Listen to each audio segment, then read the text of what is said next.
Bienvenida, Débora. ¿Cómo estamos? ¿Qué tal? ¿Cómo estás, Paulino? Buenas tardes, buenas tardes. Bueno, un viernes que, a pesar de llegar ya al fin de esta semana, tiene muchísima información nueva, ¿no? Por supuesto que te estuve mirando con muchísima atención. Ya lo saludamos a Ian como correspondía. Se fue bien, genio, contento, ¿no? tranquilo Sí, por haber podido expresarse.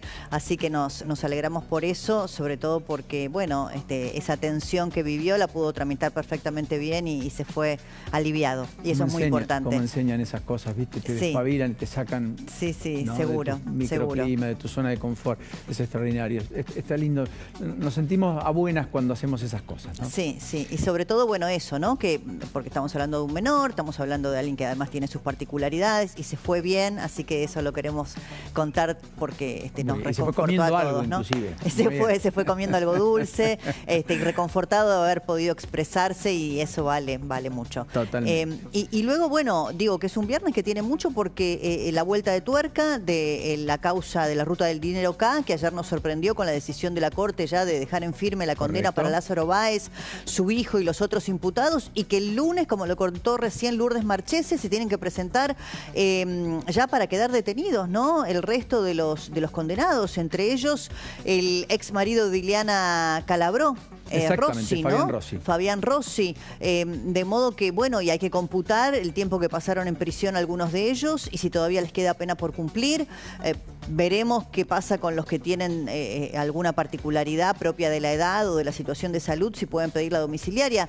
Pero acá, esta llave, digamos, que se le pone a esta causa, cerrándola con las condenas correspondientes y con la prueba suficiente para haber llegado a estos fallos condenatorios, la deja Cristina recontraexpuesta, ¿no? Yo creo que más que nunca, teniendo ya una condena firme y definitiva respecto de un personaje como Lázaro Báez, a quien ella primero negaba y que hoy es inescindible de la estructura económica y de poder que manejaron Néstor y Cristina Kirchner. Bueno, de hecho fue el amigo del expresidente durante tantos años y la bóveda en la cual descansa el cuerpo de Néstor Kirchner, la construyó el propio Lázaro Báez. Sí, que siempre... Una buena plata, digamos. Claro.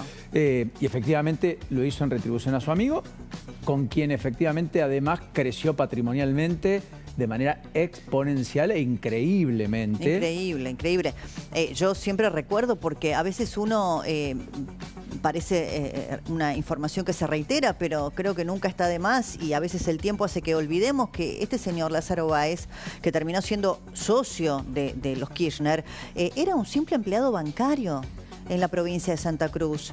Un empleado bancario que tenía un sueldo, bueno, como cualquier empleado bancario, y que de buenas a primeras, y fíjate los tiempos, casualmente, en mayo de 2003, a poco de llegar Néstor Kirchner a la Casa Rosada... Construye Austral Construcción. O sea, nace la empresa. Nace la empresa sin tener ningún tipo de antecedente en obra pública, con, no sé, materiales, construcción, herramientas, nada. Era un empleado de un banco. Y bueno, y allí empezó a recibir, todas las licitaciones de obra pública, el principal beneficiario en la provincia de Santa Cruz. Yo me acuerdo en aquellos años tener que escuchar a Cristina en las cadenas nacionales que hacía desde el Salón Blanco de la Casa Rosada, mostrar quiénes eran los beneficiarios de obra pública y desconocer a Lázaro Báez, diciendo que el primero, creo que ella siempre decía que era Techint, porque no hablaba de la provincia de Santa Cruz, en donde el número uno era Lázaro Báez. Que hasta llegó a tener más del 80% del total de obra pública de toda la provincia. Sí, en algún momento. Sí, está la historia de Canque Cosquilla, claro, que después terminó absorbiendo muchas empresas del sector, el propio Lázaro Báez. Definitivamente nadie podría escindir a Lázaro Báez de la familia Kirchner. No. Néstor primero, Cristina después. Nadie podría decir que Lázaro Báez no es un fruto de aquellos años dorados del ascenso del kirchnerismo al poder. Nadie podría decir que Lázaro Báez no gestó un imperio alrededor de sus conexiones políticas, sin las cuales hubiera sido muy distinto su discurrir y su, naturalmente, crecimiento.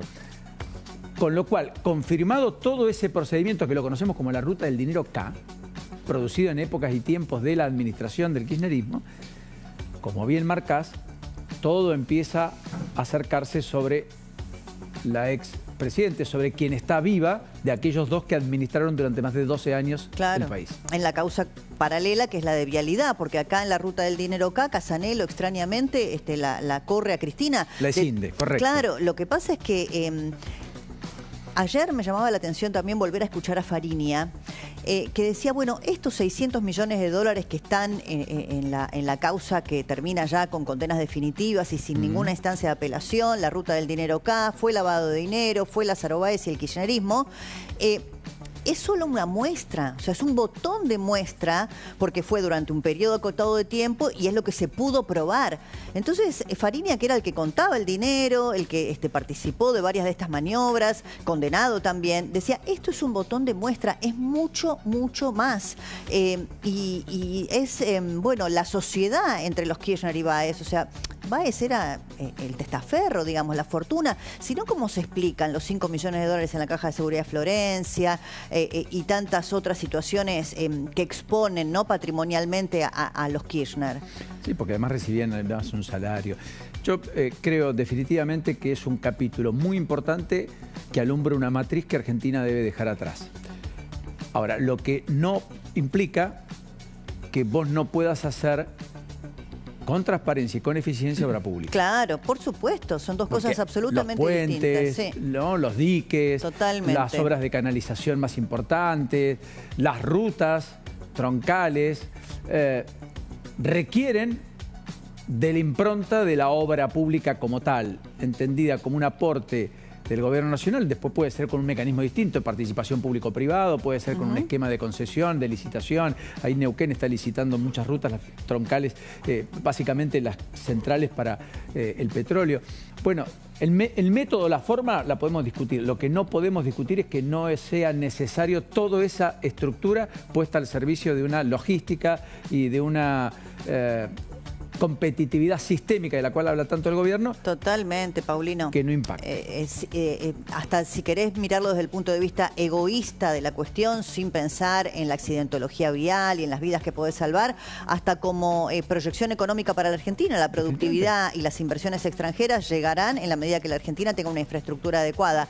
Te dejo porque tenemos un montón de material para compartir. Ha sido un placer, delante, que tengas un buen fin de semana. Gracias, Paulino. Bueno, les decíamos que están pasando muchas cosas